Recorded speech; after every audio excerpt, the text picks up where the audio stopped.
Hello and welcome to the Digital Freethought Radio Hour on WOZO Radio 103.9 LPFM right here in Knoxville, Tennessee. Our guests today are George Brown, the 2.5, formerly from Brooklyn, and the John Richards. And are you in London? I know you're in England. Are you in London? I'm on the coast, south of London, about 50 miles due south. Okay, well, cool. That's a lot of geography. I'm sure Americans will get some citations in the future, figure out what that means. Digital Freethought Radio Hour is a talk radio show about atheism, free thought, rational thought, humanism, and the sciences. And conversely, we'll also talk about religion, religious faiths, gods, holy books, and superstitions.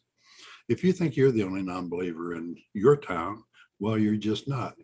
Here in Knoxville, in the middle of the Bible Belt, we have a group of over 1,000 of us. So surely you've got quite a few in your town. We'll talk more about our group after the mid-show break. Wombat, what's our topic today?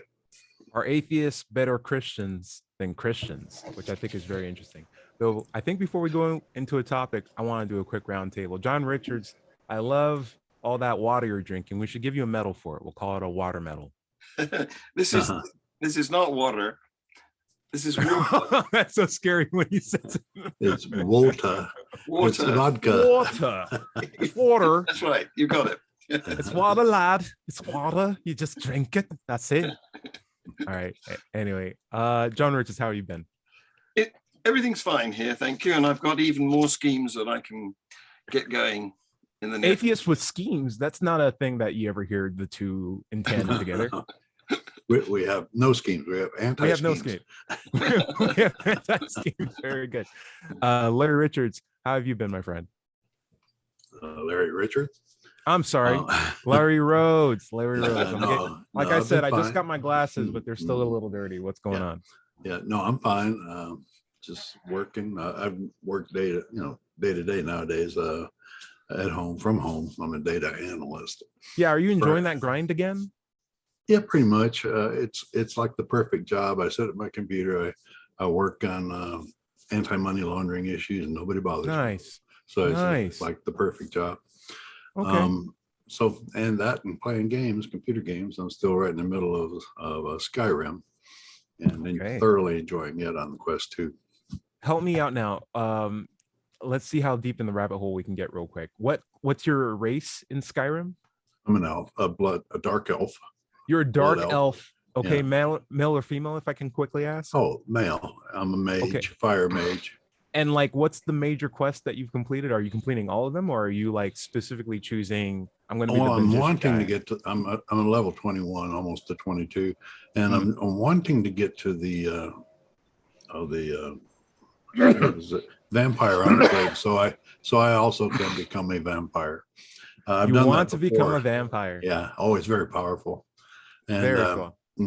And if I can do that, then I'll be able to handle pretty much any battle. Listen, I can tell you right now, in Skyrim, they make no proclivities about subjugating you to one class or the other. You can be a werewolf and a vampire and a werebear and a magician and a hero and an assassin. You can do anything you want. It's crazy. Very immersive game. Too much freedom. Yeah, it is. George Brown, we're gonna get to you too, but I just saw. So we can also introduce the show. But I just saw Dread Pirate Higgs. Dread, are you here? Yeah. Can you hear me? Yes, Dread. How have you been, my friend? Ahoy! I've been doing well. Very. I'm actually working. I'm working right now, so I'm sitting in my car. Do you have time for a quick invitation? Yeah, absolutely. You bet. Let's rock one out real quick. Shall we do it now? Yeah. Yeah, ramen. All right. Ramen. Our noodly lord, who art in a colander, al dente be thy noodles. Thy blood be rum, thy sauce be yum, with meat as it is with vegetables. Give us this day our garlic bread, and forgive us our cussing as we forgive those who cuss against us. And lead us not into ketoism, but deliver us some carbs. For thine are the meatballs and the sauces and the grog, whenever and ever. Ramen. Does the noodly horror have any biases against zucchini noodles? Because they're actually pretty darn good. No biases against zucchini. All things are good under creation. Wonderful, wonderful, wonderful, wonderful. Yeah. All right, George Brown, how you doing? Well, every time you ask me that question, I cannot remember. So as a lead into today's topic, I will tell a little tiny story. My neighbor who attends the mothership of all the Baptist churches here in this town, of which there are 167 official Baptist churches. Wow. And then another 37 unofficial Baptist churches, and then the ones that I call the Baptoid churches, the spin-offs. Sure. It's where they dip your kids in orange juice, right? So she was talking with me, and she said she was talking about heaven and hell, and I made a face. I just made a face, and that goes well on radio. I allowed that. I don't just get heaven or hell whatsoever. I mean, it's out of my orbit. And then her response to that was, "Do you hate Jesus?" To which I was just totally incredulous. I mean, what is this? What planet am I on? So out of that came this question: are we atheists better Christians than the Christians? And there's where my topic came from. How about we roundtable it? I know we'll all have some interesting points of views on this. Are atheists better Christians than Christians? I'm going to throw this up to Dred, since you're our newest guest. What do you think on the idea? Well, I really love the question. It's very provocative, but I think it's important right out of the gate to define what we mean by Christians, so that I love it. We establish a standard by which we can measure up. That's a very Dred-like answer. Why don't you define for you what you mean? Well, I don't know.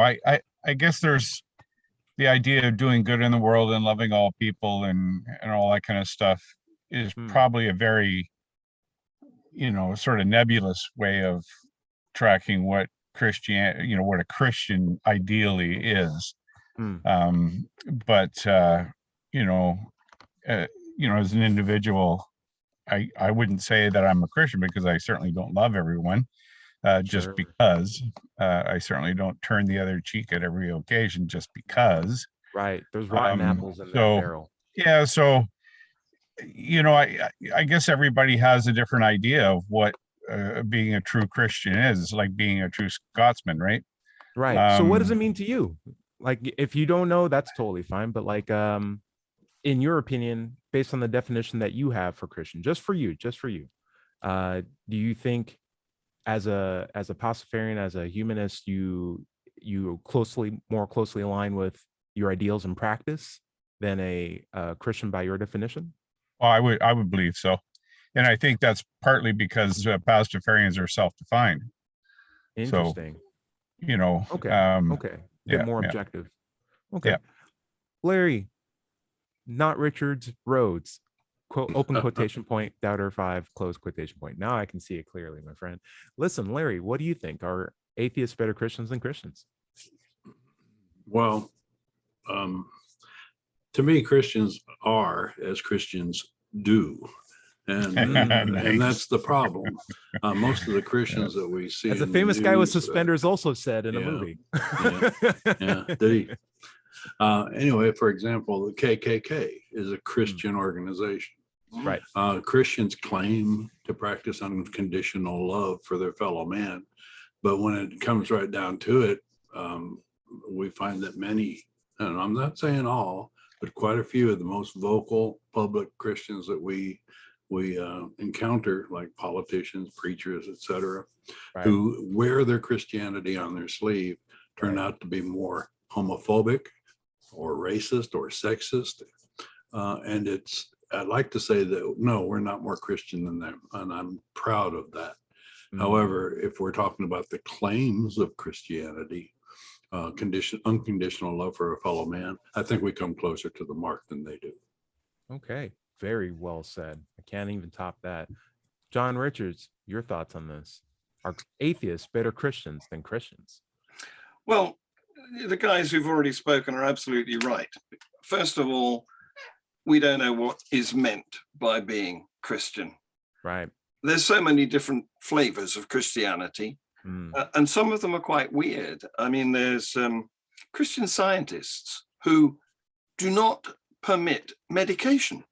Right. They think prayer does the job, and so very often they die from preventable diseases. So true. Right. Yeah. Very true. So I don't want to be better than that in the sense of, you know, more weird. More so. You know, indeed. But and so they what a lot of Christians do is they cherry pick the things that are nice, that they would like to aspire to. Right. And then my thought is, well, you don't own that. You know, Right. all these virtues are part of being human. These are we've evolved to be empathic towards each other and to treat each other in the way that we would like to be treated. So it's very simple to see that, because if we were inclined to kill each other from birth, we wouldn't have societies that were as they are today. Like, we would fall apart. So, like, by virtue of the fact that we are social and we do tend to be nice to each other, we're able to have this right now. Indeed. So in that respect, I think that atheists are very likely to be at least equal or better than Christians, if that's the yardstick that we're choosing to measure by. That's our metric. But then another aspect of it is business. You see, Christianity seems to me to be a business. And some Christians, some self-proclaimed Christians, are very good at it. I mean, I'm thinking of the televangelists. I'm thinking of the prosperity gospelists. You know, they make themselves fortunes, and they buy another personal jet aircraft whenever they need. And some of them have got 4. There was one who died recently. I think he's Nigerian, but spent a lot of time in the US, and he's got 4 personal private jets. So if being a Christian means being a good businessman, I'm afraid I'm not up to it. Nice. So, Dred, you had your hand Yeah, up. well, I was going to say, in one respect, I think atheists are better than Christians in that we have a greater capacity to be humble. You know, we're the most humble. Humility, of course, is something that Christians claim to be, but of course that is, you know, definitionally impossible, because if you're under the wing of an omnipotent being, that you can hardly be humble about it. So I think is an important an important behavior that atheists, I think, tend to be a little better at. Dred, I think I see what you're saying. Like, the good works of atheists are done out of virtue of, like, the community and just sense of well-being of the environment that they're in, not because they're trying to appease a God who they think has their side and purview. Exactly. Yeah. And George, Dred, Following up on what Dred Pirate just said, I have a confession to make, which is that I used to be an egotist, but now I'm perfect. Good for you. All right, honor is yours. That's what I was going to pick up on, because you weren't drinking the water and getting your water medals. You would have been a lot better with your water medals. That's all I'm saying. Well, I just wanted to say to Dred that obviously he's talking in general terms about being humble, because a person who proclaims himself as being humble isn't humble. Right. Yes, of course. No, listen, I thought about that even. I know it's weird to call yourself humble because it seems like contradictory, but there are a lot of things you can call yourself that wouldn't fall into the purview of humility, right? Like, you can say, I'm the best, I'm the strongest, I'm the smartest, but to recognize that you are humble is valid, I think. And it's just a question of, are you practicing it? It's not, you can say whatever you want, and you can recognize, hey, I actually have some pretty good humility here. I can make fun of myself. I can make good jokes, but am I behaving humble? And that is, so call yourself humble if you are humble, but behave so as well, because that's what's the true distinction. And it's about exercising humility. So not being humble as an end goal or as a thing, but as an exercise, as a practice. Right. I also feel like there's an aspect of personal accountability that comes with Christianity, where the idea is if I simply do the game plan that God gives me, I don't have to hold myself accountable to other people. Mhm. So if I fault someone, I can praise my God or apologize to my God. I don't have to apologize to them. If I need to serve time in charity or a volunteer shelter, I can just give money to the church or pray to my God and ask him to take care of it for me.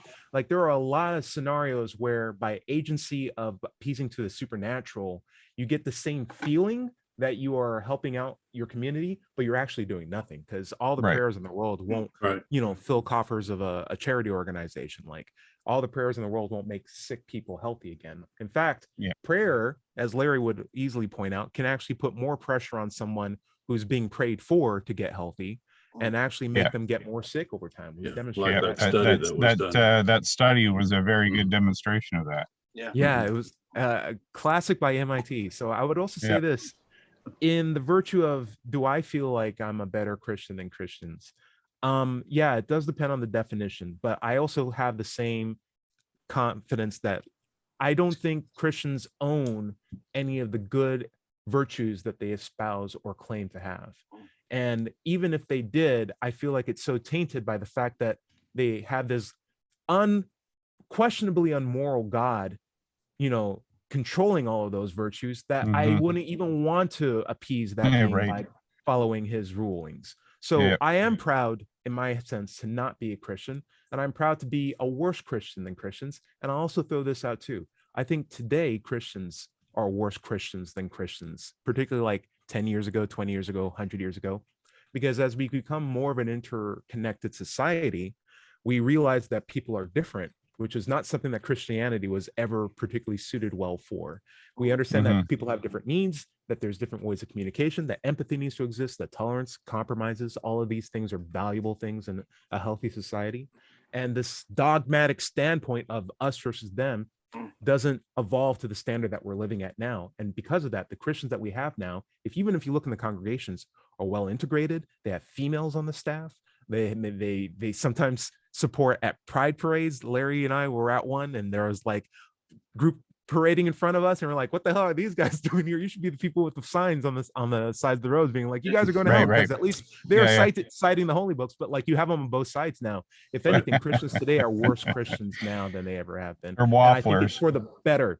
I think it's for the better, honestly. I think the fact, if we can all become worse Christians, the world will benefit from it. That's my take. If I may add something, I've been reading Jean-Paul Sartre's Being and Nothingness, and one thing that I found entirely enlightening was the idea that there are no narratives in life. We as humans are natural storytellers and are compelled to tell stories and hear stories, and that gives essentially meaning to our lives. But in the live game, like in living life, there is no story. It's just one thing happens after another, after another, after another. Christians, however, believe that they do have the end already figured out.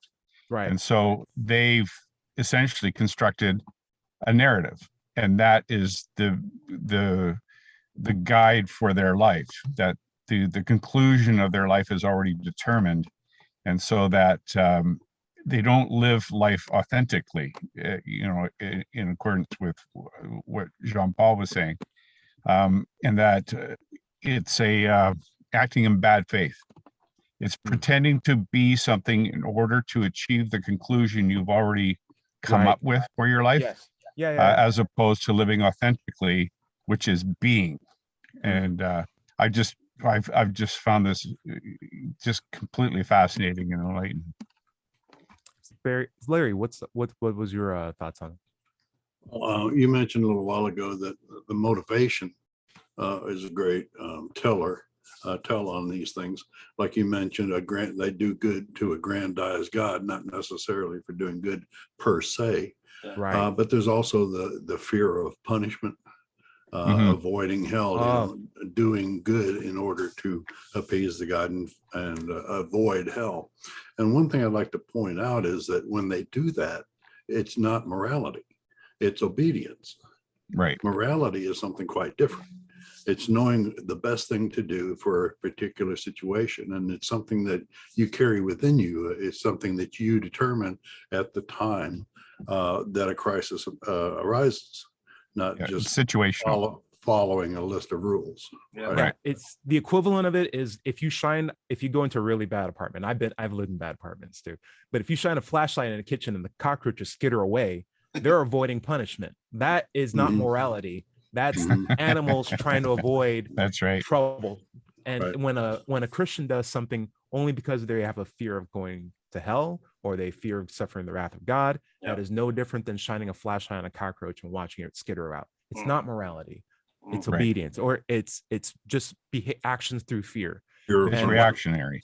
And morality, in fact, is not a codified set of rules of how you're not supposed to steal or think about someone else's wife or steal things or whatever you want to call, or steal someone else's land who's of a different religion because they're dirty people. It's a system of ethics. It's a system of what do we want as a society. What are morals that we can set up to get those things that we want? And let's look at this rule set and change it as needed and as necessary until we have a more optimized way to get these things that we want. It's a very thoughtful and very nuanced system. And it's not as easy as just saying, hey, don't hit people. It's like, don't hit people because you don't want to get hit. And I think it benefits everybody if we don't get hit, right? Some thought behind it. And we can do all these things so automatically that we take it for granted. But it's really, really important that we realize that it's a nuanced, systematic approach to learning how to treat other people well. Right. And that's it, John Locke and the social contract really helped, sort of solidify that in many respects, is that it is to our mutual benefit that we curtail our passions, our desires, our wants, in the interest that we all become better for it. You know what I mean? It's like the tyranny of the comment, or the tragedy of the comment. You can't keep putting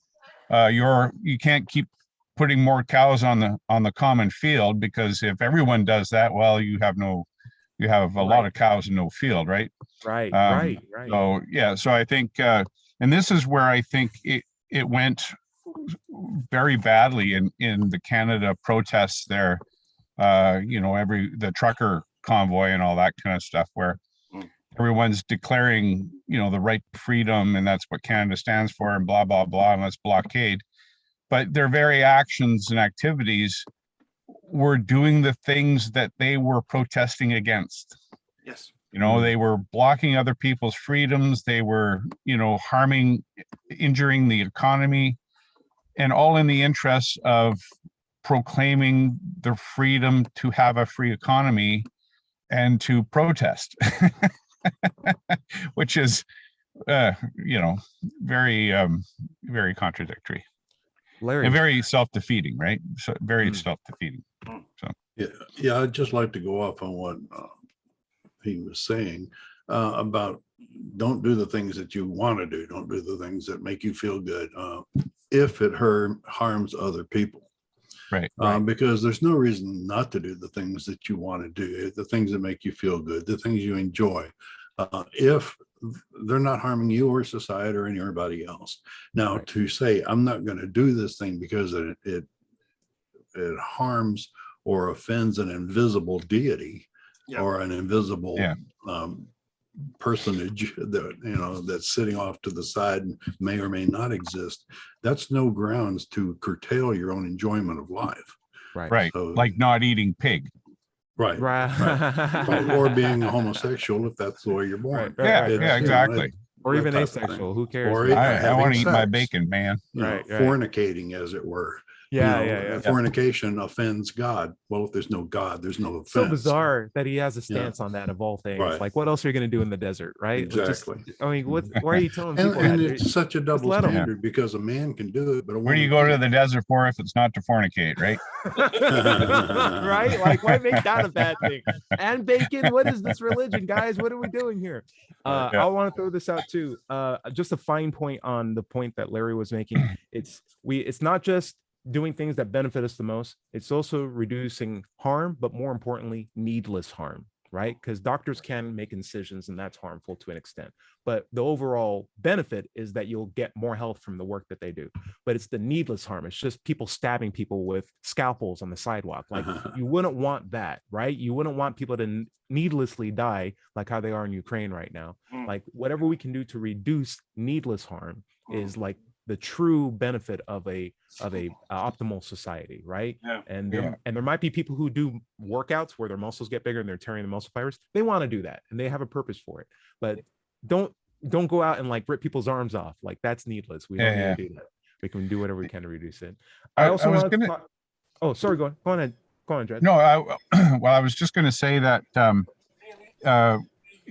getting back to our original topic about atheists being better than Christians, is that our justifications for our behaviors are more considered. We don't just rely on what a book tells us or what our religious leaders tell us is a good idea for doing such and such.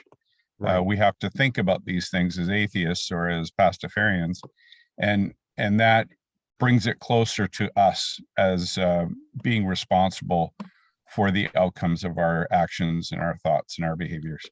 There's no fear of hell, as far as I'm aware, in atheists. And I'm almost going to say that as a weird blanket statement. I feel very weird saying that objectively. Though in pastafarian hell, where the beer is stale and the strippers have STDs, we would like to avoid that. We try to modify our behaviors for the good stuff. George, what's up? Well, John and I were raised as atheists, and I almost don't feel qualified to say very much in this conversation because, unlike the rest of you, I was not brought up Christian. It's like I'm 2 degrees removed because I come out of a Jewish heritage and was raised atheist. So I'm just enjoying sitting here and listening to you guys who have the direct experience, who were indoctrinated from an early age. But George, I would counter that you in your lifetime have encountered Christians who have made it very clear, what they believe and why they behave the way they do. So it's not like you're raised in a vacuum. That's correct. And I have been just like wondering at it, almost in disbelief a lot of the time. Like I just don't get it. Said. Yes. So I mean the one thing that keeps on coming to me, which is something I've mentioned here before, is the I guess the word is hypocrisy. When people are telling me Jesus is love, and I'm seeing all just this suspicion and hatred and intolerance and racism and all this hatred that comes out of these people against people who are different than them. I just get it. I don't get it.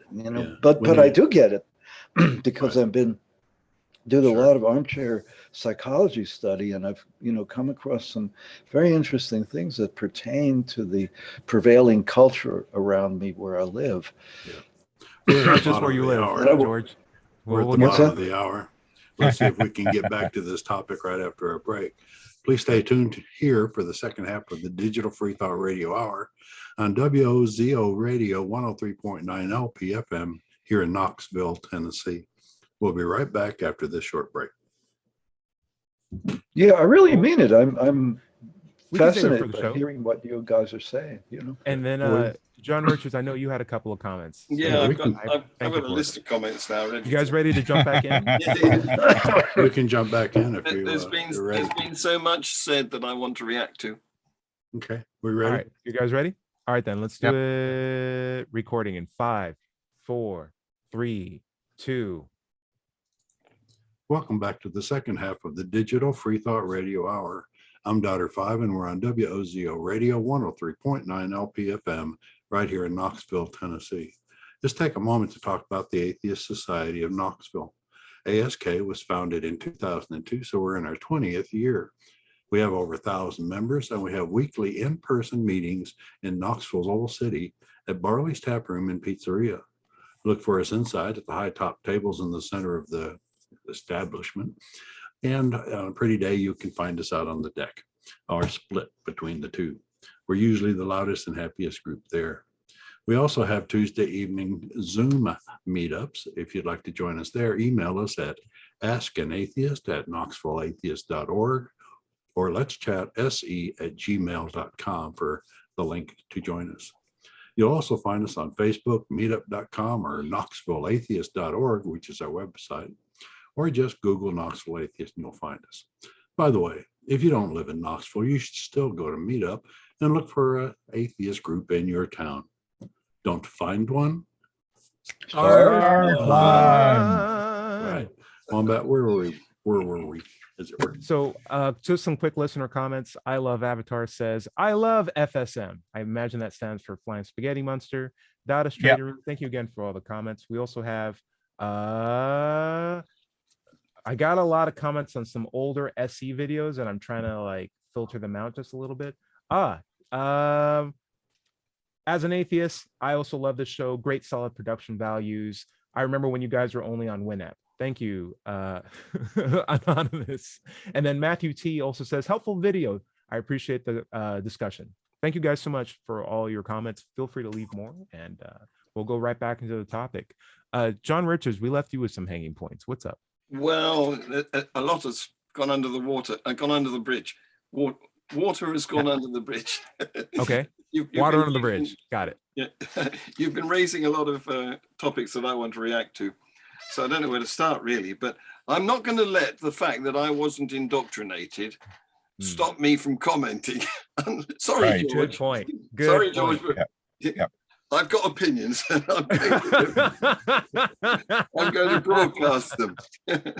So often when I have, on the rare occasions when I have visited a church or seen on TV some worshippers in a mosque, for example, I've felt it's very similar for me to going to the zoo. You know, I'm looking at the behavior of these people. Oh, that's bizarre. You think of it as the zoo because you weren't raised atheist. I see it as the Twilight Zone because I was like, that was me just a few years ago. It's very alarming. Yeah.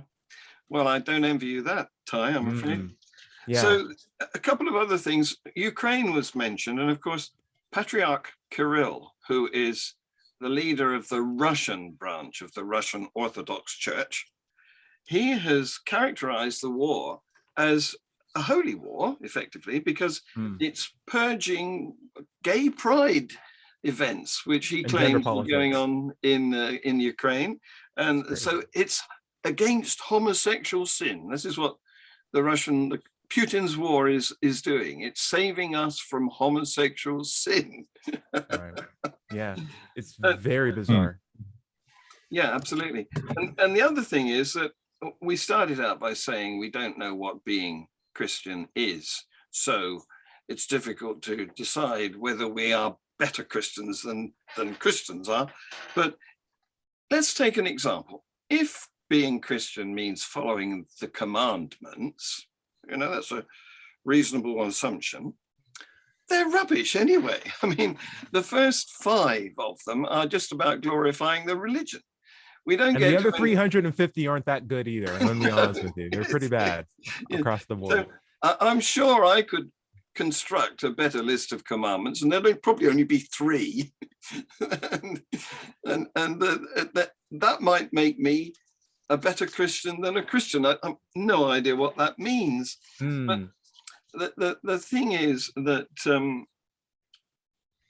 nothing is absolute. You can't say that it's always and forever wrong to do any action, because of course it always depends on the circumstances.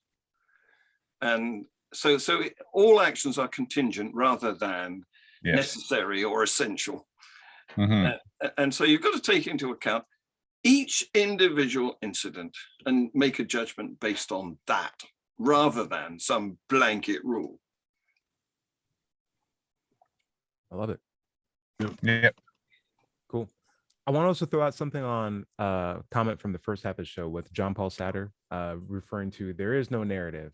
And there's a Nietzsche-like interpretation of saying, well, life is meaningless, so there's no purpose or there's no meaning. I don't think there's another interpretation of what Satter was saying, and I think it's more true. It's that his point is dogma is not substantial. And the fact that it exists is a demonstration that anybody can make it. Therefore, you are free. You have the freedom to make your own rules. You can write your own story. Yeah. And for those who believe in a prescribed dogma, they are faulting an innate ability that they have. And the consequences of that is obedience with the grandeur of morality and self-thought and critical thinking. It's like, no, you forsook your best talent, something that you uniquely are capable of doing. And that is building a narrative, because there is no narrative for you. Anyway, Right. John Richards, what do you think? I want to. My hand is up next. Oh, Okay. After John. Join the queue. I want to come back on the Sartre thing as well, because the trouble with the statement that there's no narrative is, looking back, there is an appearance of there having been a narrative. Because everything has developed from very simple beginnings, whether you're looking at the cosmos or biology, the evolution of the diversity of life. But what there isn't is a plan going forward. So although looking back, there appears to be a narrative historically, it wasn't intended, it just happened. And then looking forward, we have no idea where the journey's going. Yeah. Well, this is where, this is where, again, referring to Sartre's, in nature, essence precedes existence, whereas in humans, existence precedes essence. So that means we are essentially free. That is how our freedom is derived, is that we exist before our essence, and our essence determines the directions in the choices that we make. Right. George? I'd just like to make a little comment about the difference between John's upbringing and my upbringing. We are both raised atheists, but John's country has an official religion.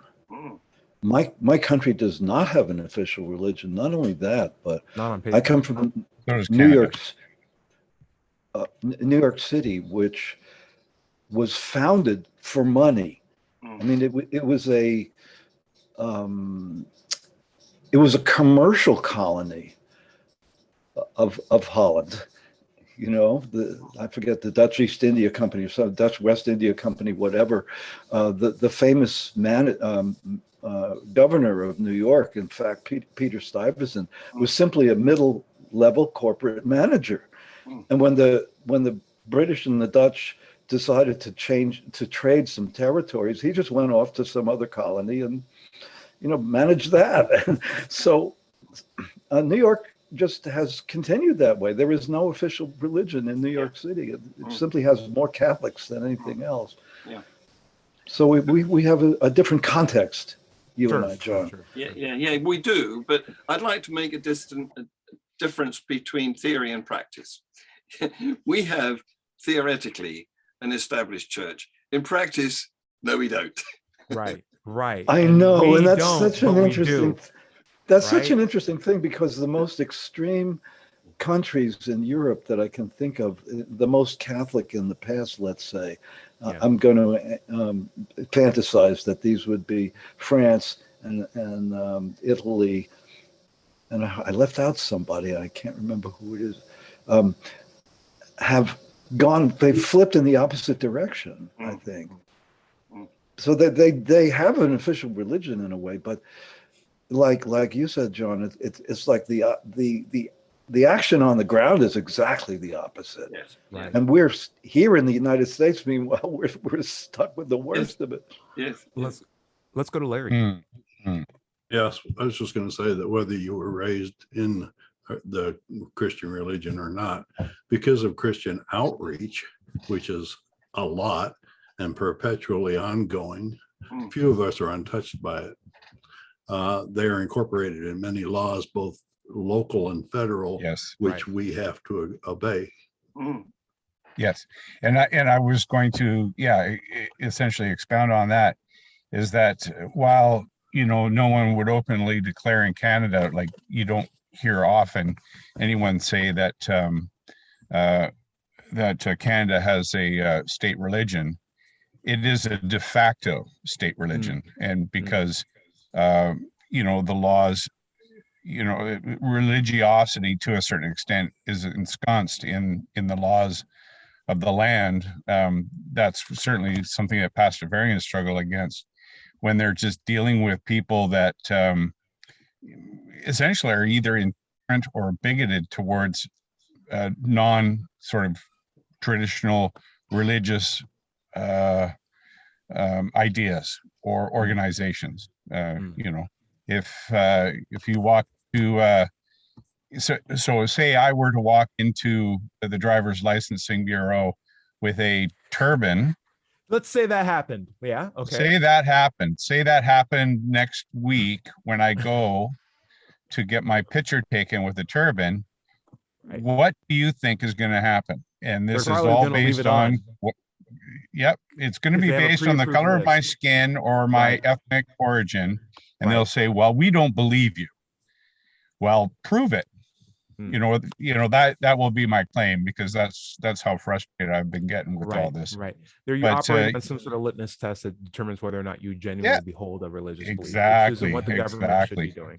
And that's why I say, that's why I make the claim that, despite, there being no overt claim that Canada has a state religion, we do have a de facto state religion, and that's Christianity. You at least have the prejudices, which in a sense is what a lot of religions are in a set. It's a set of prejudices. John? Exactly. Yeah, well, Larry mentioned outreach, and the latest example of that, at the moment we've got millions, literally millions of people, refugees leaving Ukraine and going over the border into Poland. And what happens?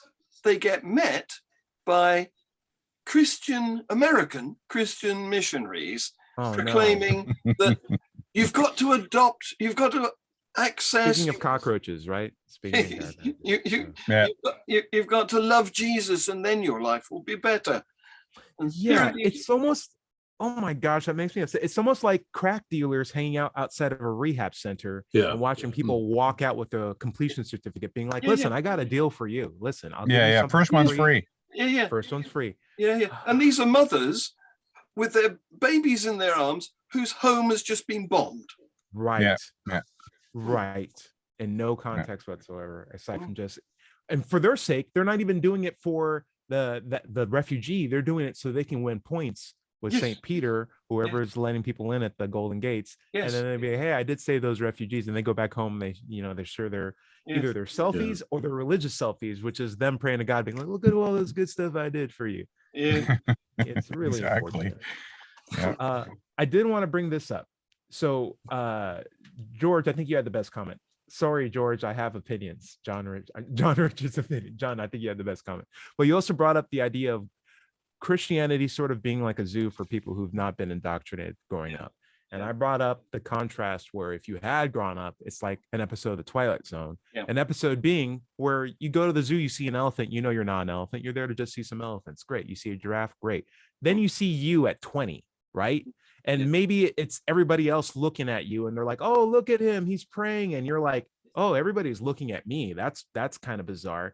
And maybe that person doesn't look exactly like you. Maybe they have a different name, but you see it and you see yourself in it. And then you go to another scene where you're giving out money to the church, or you're arguing with people and you have a I love Jesus lanyard around your chain, and you're getting very passionate about why certain cartoons shouldn't be on TV because they're not good for kids, because they espouse, virtues that shouldn't be part of it. And you're like, oh, that was me.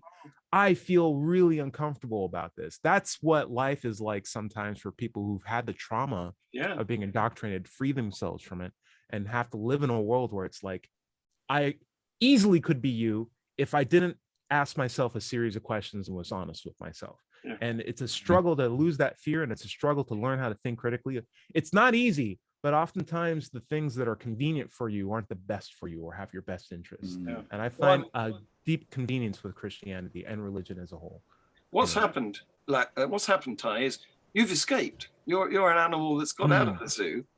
And so I don't feel like I escaped. Now I feel like I finally got back to my natural habitat.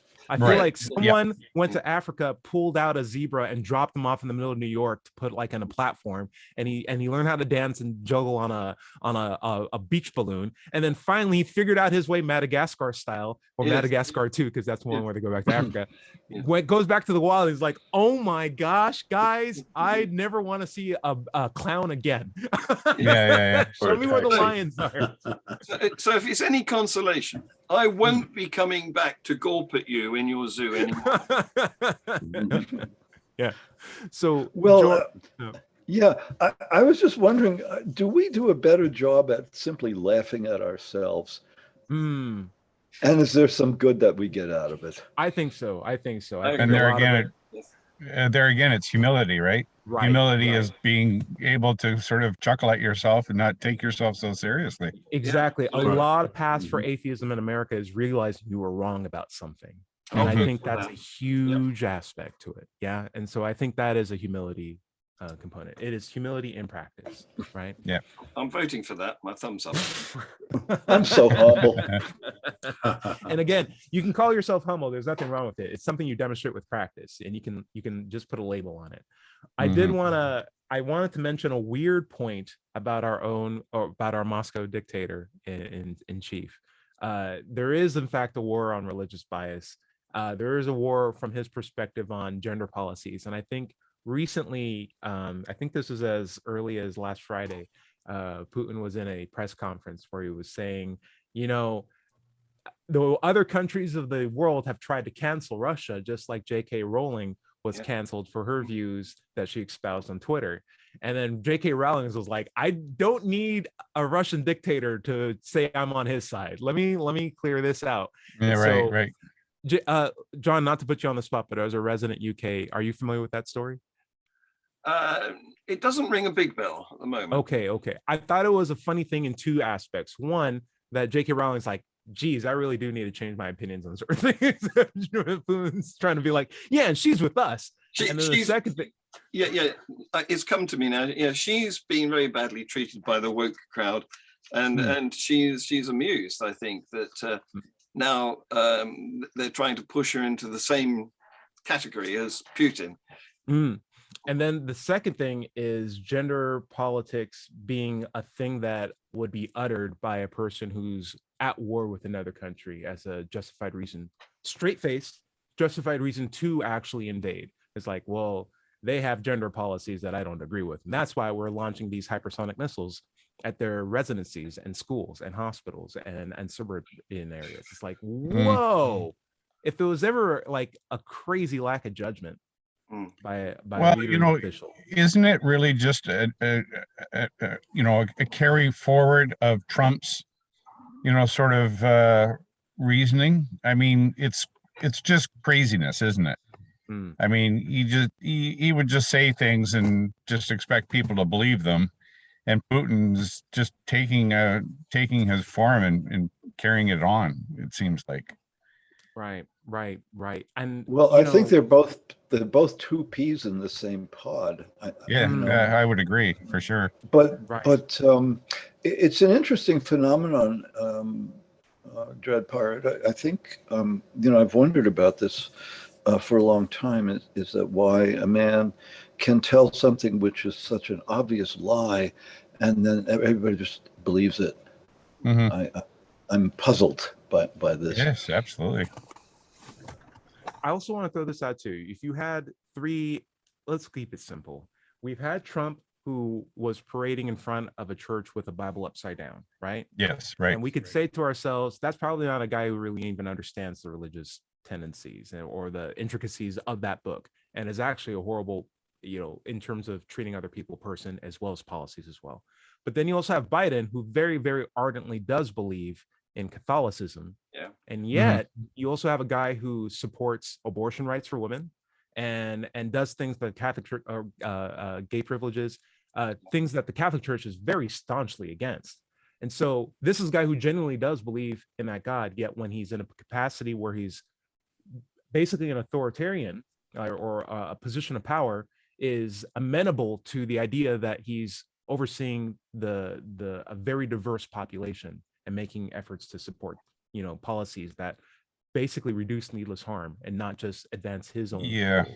Whereas with Trump, it's almost the exact opposite. A guy who doesn't believe in that book, a guy who a lot of Christians would say in some cases isn't Christian, right?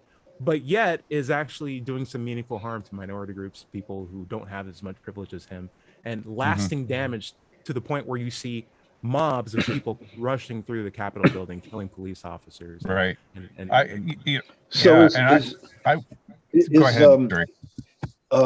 Is Biden a better Christian than the Pope? Interesting. We can handle that maybe later, but that's a good question. Dred, what would you think? Well, I was just thinking that, Biden is a better politician than Trump is, right? Right. Trump was more concerned with his ideas, his thoughts, his beliefs, his family, and didn't really care about what other people thought. And so conducted himself in such a way as like, if this is what I want, this is what I want. I don't care what you have to say about it. Just go away and leave me alone because I'm going to do it.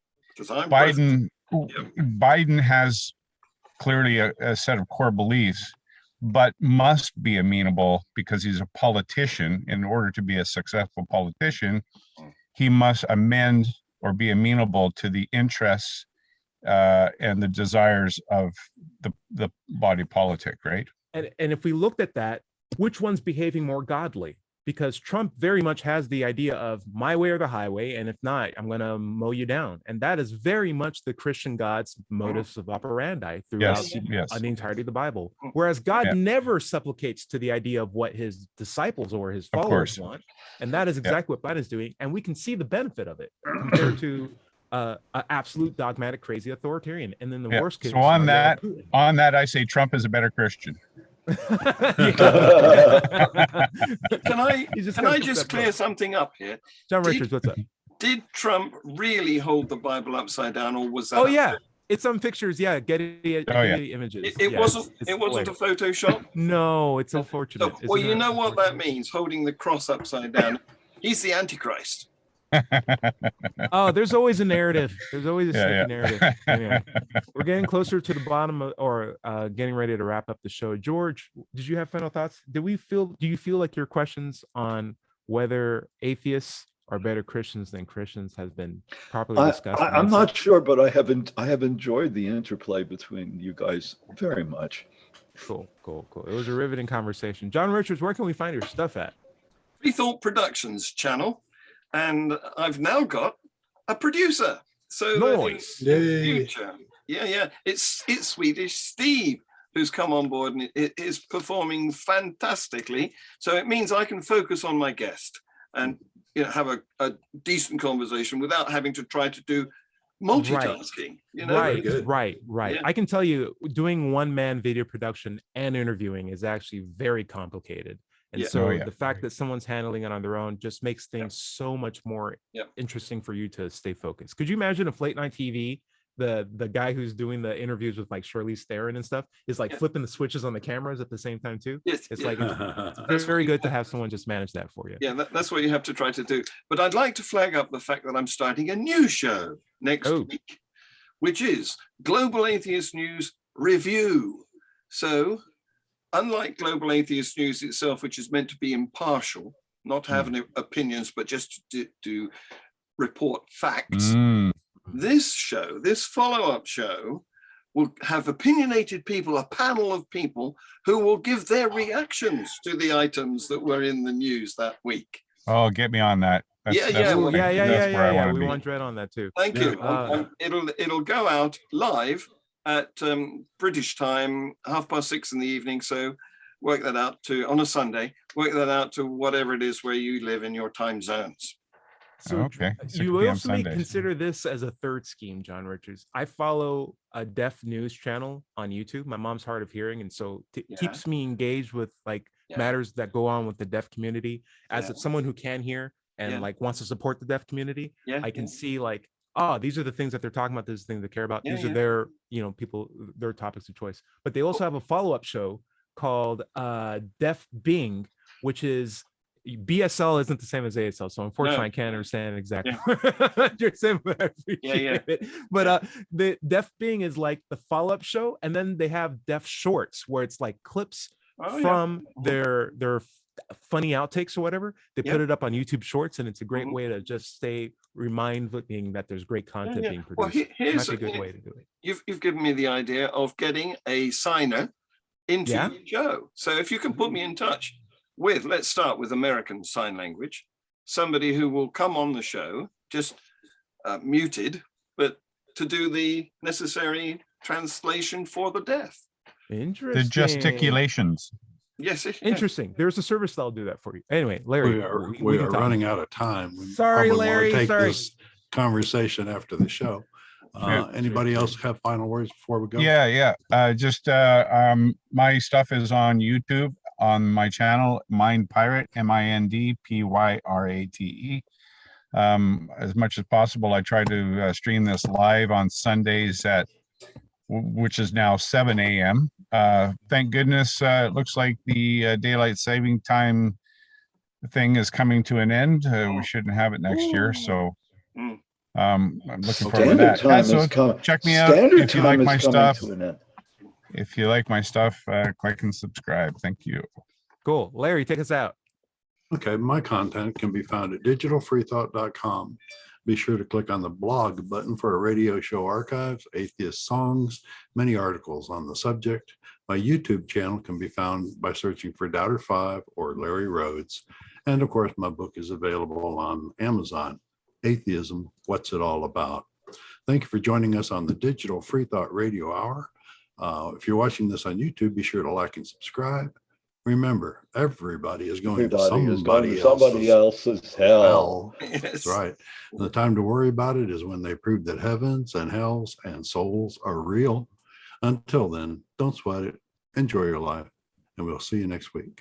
Say bye, everybody. Bye-bye. Amen. Bye. Yeah, if you don't